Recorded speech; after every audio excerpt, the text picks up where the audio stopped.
অভিন্ন নদীর পানি ভাগাভাগি নিয়ে, পানি ব্যবস্থাপনা নিয়ে আমরা সবসময় বলি যে আমরা আন্তর্জাতিক আইনগুলো কেন স্বাক্ষর করছি না। এই অভিন্ন জলরাশির পানি ব্যবস্থাপনা নিয়ে আন্তর্জাতিক ক্ষেত্রে দুটো আইন আছে জাতিসংঘের। একটা হচ্ছে 1997 কনভেনশন, আরেকটা হচ্ছে 1992 convention. Convention on the protection and use of transboundary watercourses and international lakes 1992, এটাতে বাংলাদেশ অনুস্বাক্ষর করবে এবং বাংলাদেশকে দিয়েই আসলে এশিয়ার দেশগুলোর স্বাক্ষর প্রক্রিয়াটা শুরু হচ্ছে। আমাদের বিচার বিভাগ সংস্কার কমিশন আমাদের সিভিল প্রসিডিওর কোডে কিছু কিছু পরিবর্তন আনবার জন্য সুপারিশ করেছিলেন।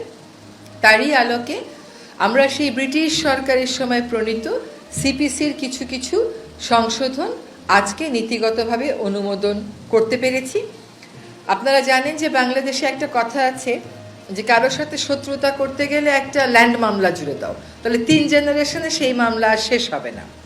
তো আজকে সেই 3 জেনারেশন যেন না লাগে, 1 জেনারেশনেই যেন মামলা শেষ করা যায়, সেই জন্য সিপিসির কিছু সংশোধনী আনা হয়েছে, যাতে করে যারা বিচার প্রার্থী তাদের সময় কম লাগে, তাদের টাকা কম লাগে। অনেক সময় আমরা যারা উকিল আছি তারা নানান অজুহাতে বিভিন্ন সময় নিয়ে মামলার প্রক্রিয়া বিলম্বিত করি, সেটা যেন না হয় সেরকম কতগুলো সিদ্ধান্ত এসছে। কয়েকটা উদাহরণ আমি আপনাদেরকে দিচ্ছি। যেমন আগে যেটা হতো যে একটা মামলার রায় হয়ে যাওয়ার পরেও আবার জারি মোকদ্দমা করতে হতো ওই মামলার রায় বাস্তবায়নের জন্য। এখন বলা হচ্ছে যে যখন রায় দেওয়া হবে ওই রায়ের মধ্যেই এক্সিকিউশনের বিষয়টা ইনক্লুড করে দেয়া হবে। আবার ওই যে বিভিন্ন সময় নেওয়ার কথা বলা হতো যে উকিলরা দাঁড়িয়ে দাঁড়িয়ে সময় নেবে, এখানে বলে দেয়া হয়েছে যে সর্বোচ্চ কয়বার সময় নেওয়া যাবে। আবার লিস্টে ফুল হিয়ারিংয়ের জন্য কয়টা মামলা সর্বোচ্চ নেওয়া যাবে, আর পার্শিয়াল হিয়ারিং হয়ে আছে, পার্ট হার্ড ম্যাটার, এরকম কয়টা লিস্টে সর্বোচ্চ ইনক্লুড করা যাবে। বিচার প্রক্রিয়াটা আমাদের অনেকাংশেই এখনও সেকেলে রয়ে গেছে। বিচার কার্যক্রমকে আধুনিকায়ন করতে এটা বলা হচ্ছে যে আমরা সমন জারিটা এখন থেকে টেলিফোনের মাধ্যমে, SMS-এর মাধ্যমেও বা অন্য মডার্ন যে ডিভাইসগুলো আছে, মডার্ন যে মেথডগুলো আছে তার মাধ্যমেও করতে পারবো। আর ফাঁসিয়ে দেওয়ার জন্য ভুয়া মামলা করা হয়, আগে সেটা শাস্তি ছিল 20,000, এখন সেটাকে বাড়িয়ে 50,000-এ করা হয়েছে। সিপিসির এই হচ্ছে বড় বড় যে সংশোধনীগুলোর কথা বলা হয়েছে সেটা। আরেকটা কথা একটু আপনাদেরকে বলতে হবে, এটা আমি খুব খুশি মনে আপনাদেরকে জানাতে চাই যে আমাদের অভিন্ন নদীর পানি ভাগাভাগি নিয়ে, পানি ব্যবস্থাপনা নিয়ে আমরা সবসময় বলি যে আমরা আন্তর্জাতিক আইনগুলো কেন স্বাক্ষর করছি না। এই অভিন্ন জলরাশির পানি ব্যবস্থাপনা নিয়ে আন্তর্জাতিক ক্ষেত্রে দুটো আইন আছে জাতিসংঘের। একটা হচ্ছে 1997 কনভেনশন, আরেকটা হচ্ছে 1992 কনভেনশন। 1997 কনভেনশনটা 1914 সালে কার্যকর হয়, অর্থাৎ উজানের দেশগুলোর অনীহার কারণে মাত্র 36টা দেশের স্বাক্ষর লাগতো, সেই স্বাক্ষর পেতেই লেগে যায় 17 বছরেরও বেশি। আরেকটা যেটা আইন আছে যেটা খুবই কার্যকর, সেটা হচ্ছে ইউরোপিয়ান ইউনিয়নকে মূলত টার্গেট করে এই আইনটা।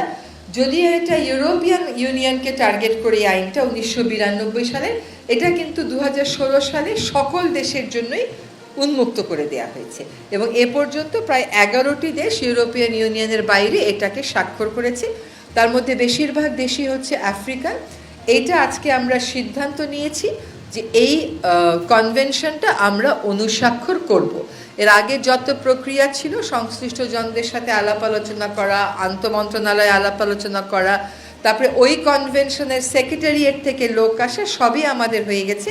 ফলে বাংলাদেশ এখন সিদ্ধান্ত নিয়েছে convention on the protection and use of transboundary watercourses and international lakes 1992, এটাতে বাংলাদেশ অনুস্বাক্ষর করবে এবং বাংলাদেশকে দিয়েই আসলে এশিয়ার দেশগুলোর স্বাক্ষর প্রক্রিয়াটা শুরু হচ্ছে।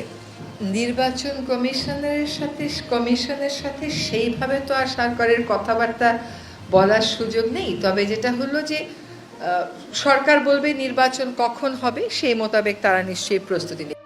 আর এনসিপির এটা একটা রাজনৈতিক অবস্থান, এটা নিয়ে আজকে আমাদের ক্যাবিনেটে কোনো আলোচনা হয়নি। এবং আমরা আসলে আপনার মুখ থেকেই শুনলাম, কারণ আমরা তো সকাল থেকে ক্যাবিনেট মিটিংয়েই ছিলাম। So I don't think this is something that the cabinet will take up. এটা আমাদের অন্তর্বর্তীকালীন সরকারের উপদেষ্টা পরিষদের আলোচ্য বিষয় তো নয়। এনসিপির দাবিটা তার রাজনৈতিক দলের অবস্থান থেকে তার রাজনৈতিক দাবি। এনসিপি তার রাজনৈতিক যার দাবি কিভাবে আদায় করবে, কিভাবে নিষ্পত্তি করবে, এটা এনসিপি বুঝবে।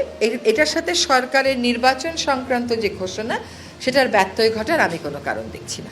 এখন সরকার প্রধান থেকে এটা স্পষ্ট করে দেয়া হয়েছে যে ডিসেম্বর থেকে জুনের মধ্যেই নির্বাচন হবে।